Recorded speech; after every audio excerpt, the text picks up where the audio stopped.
soon-ish. I want to comment on one thing though that I've seen some people comment on is the fact that there are lights on these buildings, and this is true because these lights on these buildings are not emissive lights.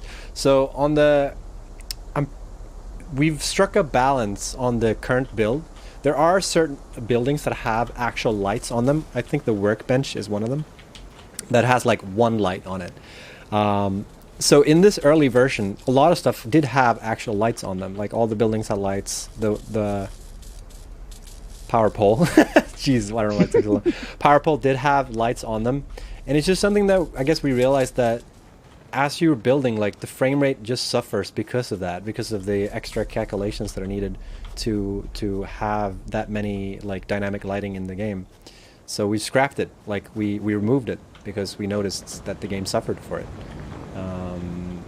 And if we were to reintroduce it, we'd have to figure out a better system for it than the way this was implemented. Because when people say like you haven't even tried lights, we have tried lights. Like it's not as if lights are a hard thing to prototype. Lights are built into every video game engine. You just drag and drop them, you get a light. It's easy. They're easy to make, but it's one thing to have the ability to put lights down. It's another thing to sustain it as a gameplay feature. Yeah. And that's where things get hard, especially in a game like this. Yeah.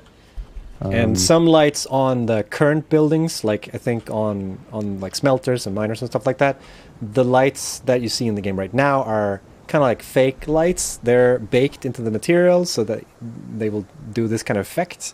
And then there's like screen space, something where like when you're looking around, it will affect the things around it, but it's not actually.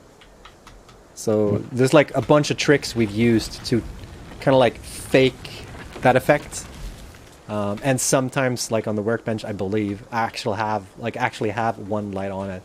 But you don't build like 50,000 workbenches, you build a few. So they don't suffer that much. But for power poles, for instance, you build a lot of power poles. So having one light on each power pole like had a huge